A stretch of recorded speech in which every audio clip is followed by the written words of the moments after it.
great pleasure to come to you via satellite and telecommunication from Kampala, Uganda. It is an awesome time to get these gathering of sons of God together in Abuja, Nigeria, to light up Africa for the next generation of Africans who will take their place in the global community.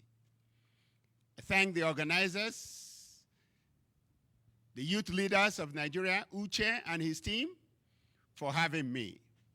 I'm sorry that I couldn't be live in Abuja, but via technology, we are coming straight from Kampala, Uganda. Now, my topic, the African youth, the gem of the world. We are Africans, the original people, the first of humankind on the earth. Science, history, and even Christianity has made it clear that the original man on earth is from Africa. Now, you, the African youth, today you are gathering in Abuja to talk, deliberate on how to light up Africa. Now, most of us hitherto has understood that Africa to be the dark continent. But I dare to say to you that Africa is the continent of light. This continent has fed the world of its resources, human, mineral, and material resources for more than 400 years. And yet, we have not touched 10% of its resource. But right now, we need to start thinking that Africans should build Africa. For a long time, we've depended on developmental agencies. Our competitors from Europe and America and Asia come to Africa telling our fathers that they're going to build Africa. Now, let me ask you a question. We are living in a global village, and it's a global market field. Do you think that the sons of your competition are going to help you to be a competition to them? We in Africa have 70% of the arable land that is not cultivated right now. And how many young Africans are into agriculture? How many young Africans are thinking in terms of statistics? We think that this is a time when you, as the real gem of the world, shall begin to take your rightful position in the gathering of nations. Thank God for the organizers, thank God for the supporters, and every of you who have been part of making this a success. I want to say something. When you think of the West, what do you think? West of where? When you think of the East, east of where? When you think of the Southern Hemisphere, south of where? If you go to your map, you're going to find out that you're talking about east, west, or south of Africa. This goes to tell you the intent of God when he was creating the universe. That Africa is the center of the universe. And the youth of Africa are the most valuable human beings on earth today. If you don't know, the population and the percentage and the dynamics of the African population is 70% under the age of 40. Between the age of 25 and 40 are your best years. Those are your productive years. Those are when you take decisions on things without thinking what are the consequences. Now, this is important in entrepreneurship, in innovation, in all forms of life. Those who take risks are those who rule the world. I want to let you know that we at GTAI are working our own part to make sure that telecommunication, telecommunication, and ICT is made available to all African youth. Because we believe that the digital age is a level playing ground. The fourth industrial revolution is going on right now. All the players are taking their position. You have to understand that the technology, computers, and everything, Internet of Things, are things that depend on innovations, which is intuition. No person, no race on earth has more intuition and creativity than the African youth. When it comes to sports, you watch young African Americans, African Europeans dominating everywhere. Their origin is Africa. There is a lot of young Africans who are sitting in this audience today who are great minds, but if given the right platform, shall be shining. I don't need to tell you about the exploit of the African diaspora in America, in Europe, even in Asia. Some of the things, the data I'm sure you will be sharing during this summit would highlight some of the things I'm about to say. God created Africans to be actually superior race. This is not being racist. This is just stating a fact. If you thought that when they did slavery 400 years ago, they did travel around the world looking for the right human being who has the strength, the ability to do those work in America. And when they came to Africa, they saw strong, able, young men in the coast of West Africa. And then it spread all over Africa. That showed the quality and the caliber of the young Africans that lived in those days. Today, it's a tragedy that we have our young Africans dying in the Atlantic Ocean, dying in the Mediterranean Sea, trying to cross over to Africa, to Europe, to be a second-class human being, when you can be a king in your own country. I think that the time has come that the presidents, the leaders, the Africans that are holding power in Africa begin to know that their greatest resource is not oil, gold, diamond, and mineral resource. The real gold, the real gem is the human resource that are wasting around in Europe, in Asia, because you've not created the atmosphere for them to be who God created them to be in African countries.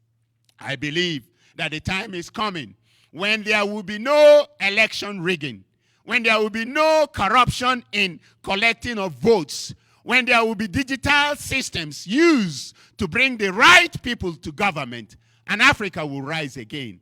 The Renaissance is already going on. You look at the youth leading in Africa. Take Ethiopia. Take Sierra Leone. Take some of the countries that are rising. The leaders that have come of age from the youth generation that are now asking, knocking on the doors, saying, it is our time. It is the time for the African youth. You can't continue to say the future belongs to the Africans. The young Africans belong, the future or the present belong to them. How can men that are 60, 70, 80 years old plan a future that they will not be part of? That is an error. I believe that the young Africans that are gathering here are the true leaders of the future Africa. If you're able to travel from another country to come to Abuja, Nigeria, to deliberate on lighting up Africa, you are a leader. And I want to let you know that there is less than 1% of people like you in the whole of Africa.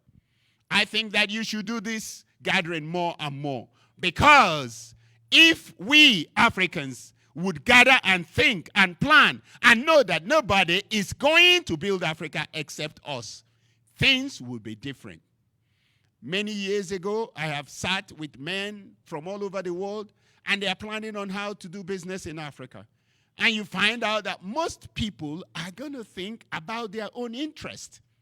When they come to Africa, they corrupt the leaders for their own interest. But if the young Africans who knows that their future is online are given the opportunity to be at the negotiation table, I don't believe they will sell their own birthright. I think it's time for Africa to rise and begin to raise leaders in all strategic positions. You are the future of these nations, and you need to start now. You look at the leaders of yesterday.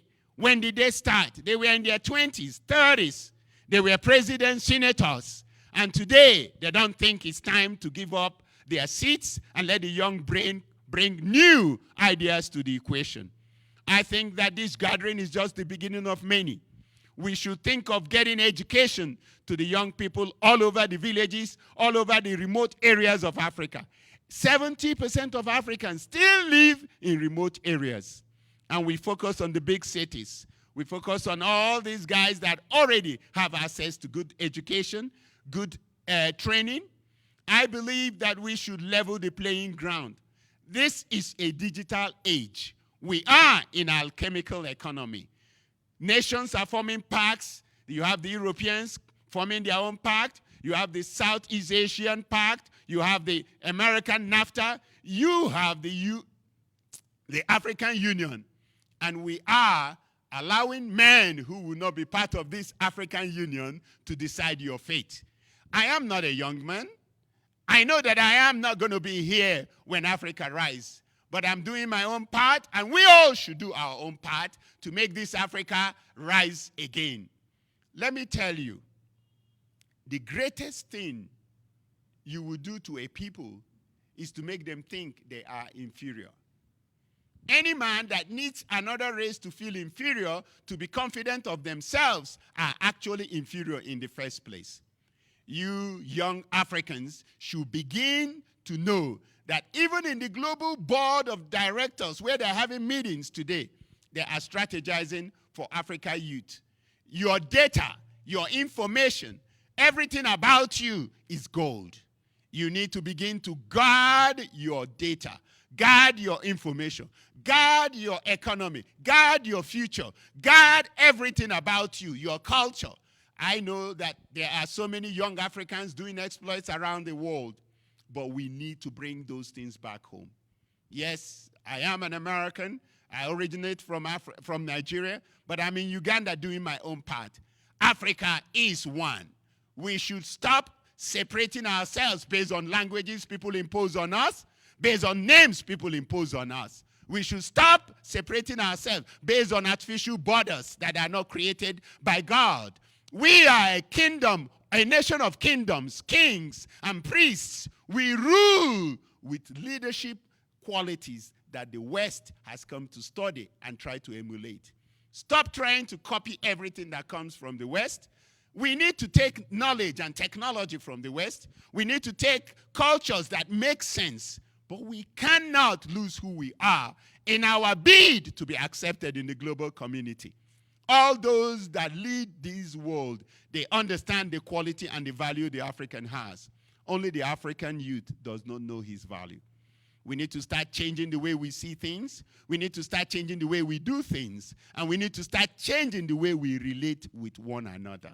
I think that this summit is going to bring out some of the key things that needs to be influenced and impacted on the presidents, the leaders, and the government officials. But let me say one thing. I've been traveling around Africa, consulting governments and people. And when I run into people, they depend on the government. When I talk to government, they say they need the people. What you find out is each side is waiting to the other and nothing gets done.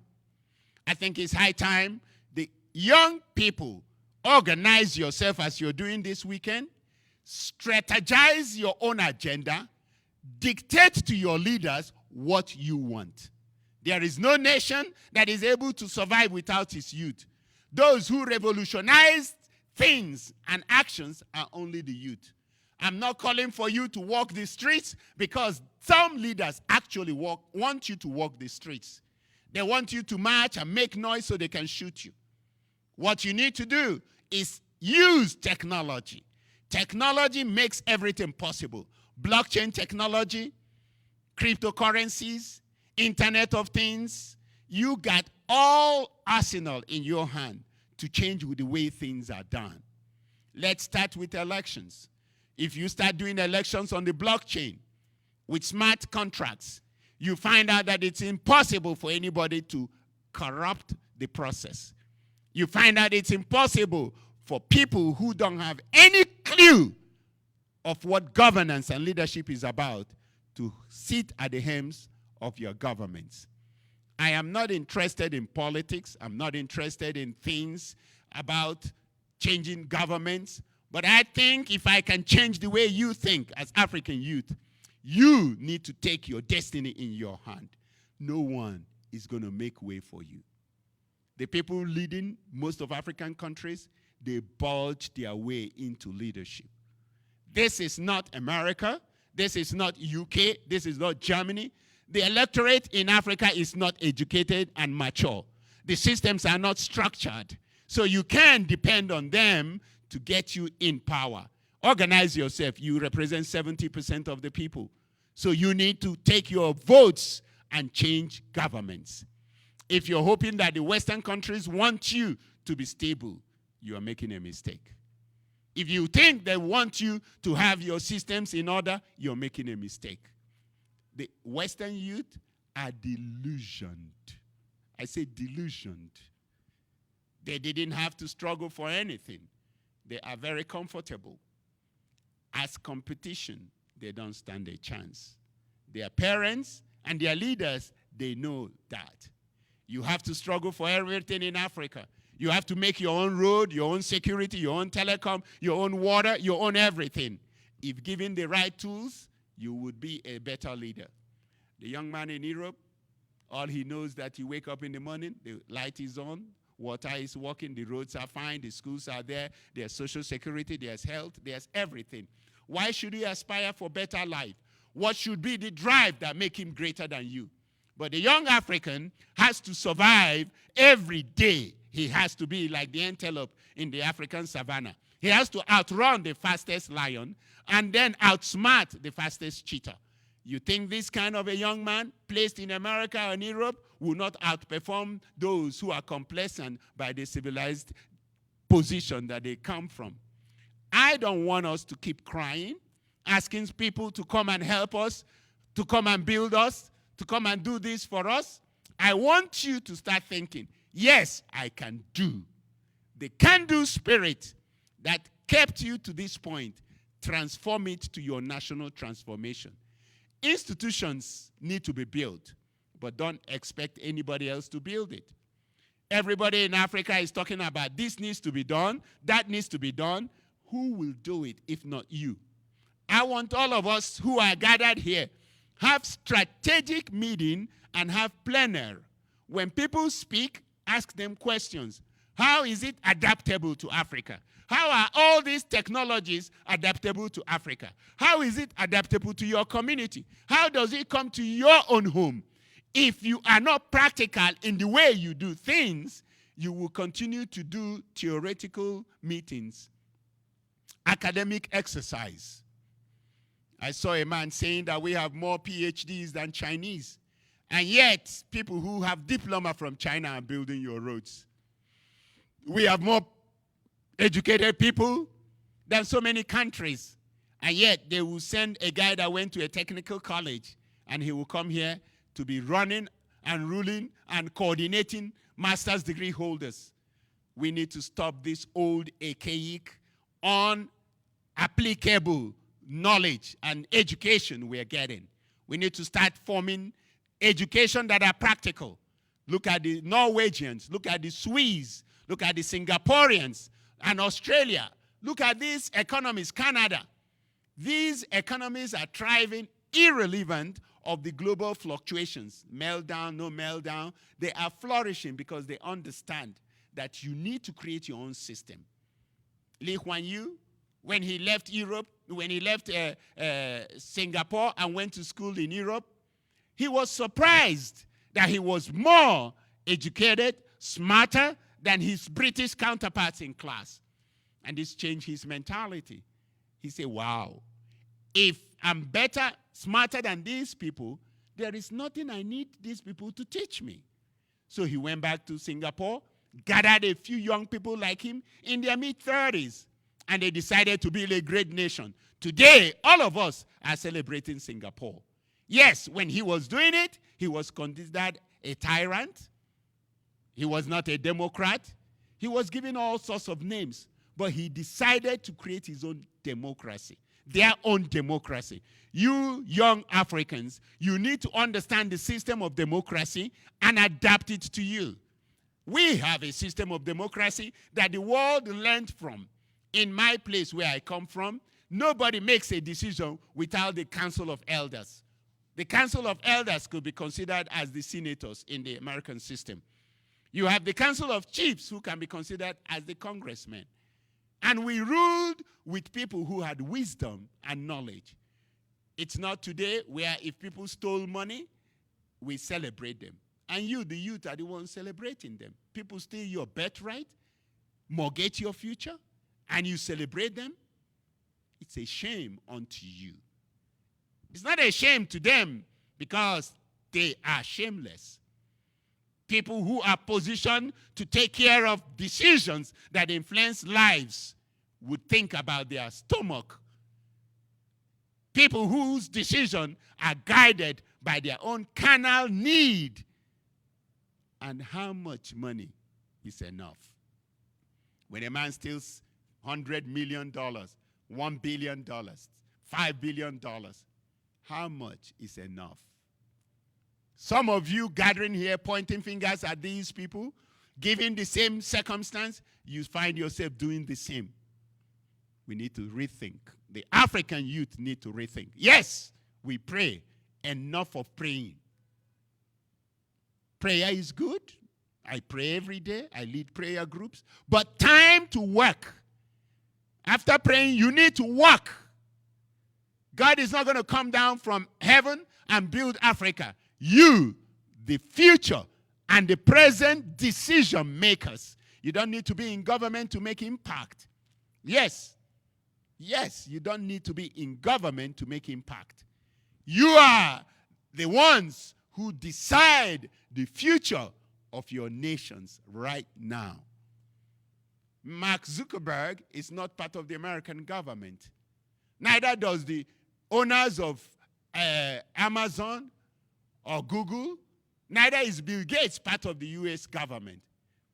The president of America that turned America around was Kennedy when he said, don't ask what your government and your country can do for you, but think what you can do for your government. You have the ability to create and innovate now. The fourth industrial revolution, the blockchain age, is at the infant level. You have computer, you have internet, you have access to information that we didn't have when we were your age. So I want to wake up the African tigers in you, the African lions in you.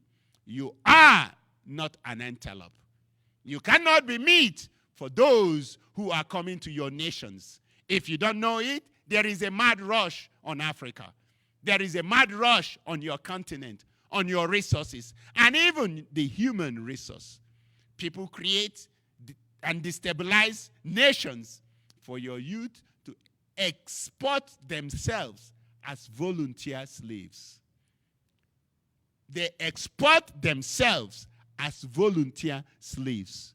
In UAE, in the Middle East, in Europe, in Asia, you have African youths considered less than a human when you are the real original kings and the princes of this world. I want to say, if you finish these deliberations and it end up in academic exercise, please don't invite me next year. Enough is enough. You need to begin to plan strategic things to take ownership of your country, of your development, of everything about your nation. Start businesses. Start innovative startups. Co-sharing hubs. Approach your governors. Approach your ministers. You don't have to have the federal government to make impact in your own nation. Some of the states in Nigeria are bigger than nations, countries. Lagos State is more richer than most 80% of African countries. Just one state. There was a time the budget of Rivers State is higher than most of West African country budget individually. So what come out of it? You have those people saddled with those funds and those opportunities. They were young like you, pointing fingers at the leaders that when they come, they will be better. So what's happening? Change your thinking. change your ways. Nobody will build this continent but you. And stop these lamentations. Stop this complaining. Stop this, oh, the Europeans are taking our wealth, the Asians are dominating us, Chinese are taking over. You can only take over a space that somebody moved from. I'm going to say it again. If I'm standing here, it's not possible for somebody to stand in the same spot I'm standing unless I give way. So nobody takes anything you have not given. Nobody. If you are not interested in the political process, you are giving your future in the hands of hooligans, political thugs. The thugs of today killing people are going to be your leaders and government next time, because no individual is there to challenge them. You need to go to the grassroots if you're in politics. Get to the grassroots. Become organizers. Play your role, whether they are evil or not. Play your role. Be part of the system. You can only change a system if you're part of it. If you're from the outside, you can only be pointing, accusing fingers. If you want to be in science and technology, get yourself in a good school. Educate yourself. Don't depend on the education system. The way the world is going, classrooms are not going to exist 10, 20 years from now. 90% of the job you're going to university to study is already obsolete in some countries. You know what happened to the fax machine when internet and computer came around? If you see a fax machine anywhere now, it's like a museum piece. Some of you are studying career path that would be useless by the time you graduate. You need to start thinking of pressuring your governors, your presidents, to start STEM education systems. Science, technology, engineering, and mathematics are applicable to the next industrial revolution, which is the fourth industrial revolution. Algorithms, coding, programming, web designs, digital marketing. These are the things you should be thinking of. I was in Dubai last summer, and there was a big, massive signboard that the government wants to raise 1 million coders in the next 5 years. 1 million coders. If you're not understanding my language, you contact my website later or my Facebook, and there are going to be people to guide you on some of the things we are doing and planning for the African youth. We are the leveling ground. We believe that all things being equal, the African youth is far more intelligent, resilient, and innovative than any of their counterparts across the globe. I grew up in Europe. I live in America. I'm now living in Africa. And I've not seen any species of young people as creative, as determined, as resilient, and as innovative as the African youth. So my brothers and sisters, I want you to know that you are the gem of the world. And your counterparties are aware of it. You need to understand who you are. A man that knows himself, you can't name him. You can't tell him who he is. The challenge of the African continent is, for so long has people dictated to us who we are. You are the dark continent. You are lazy. You are corrupt. You are not able. These are labels that are strategic weapons to neutralize you and to make you think you are not good enough. I want to let you know, in America, in the UK, all over the world, African youth who left these continents in the last 10, 20 years are making waves. In NASA, in every sphere of life, they are having the same vein, the same DNA that is running through your veins. Don't think only when you go to America, Europe, or United Kingdom. It's when you're able to make waves. There are young Africans making waves from Africa. And internet, the digital economy has no distance. You can be in your village, yes, raking in hundreds of millions of dollars if you innovate something that the world needs. People who solve problems create wealth. Wealth is not gotten when you're working for somebody. The ability to lead other people into believing in what you are doing, into buying into your vision, and then deciding to work for you is what creates wealth. Many of you will say, I don't have money. Let me tell you, I'm from financial services in America. When you have a good idea and you have a good agenda, money will follow you. Today, actually, there are so many startups in every country.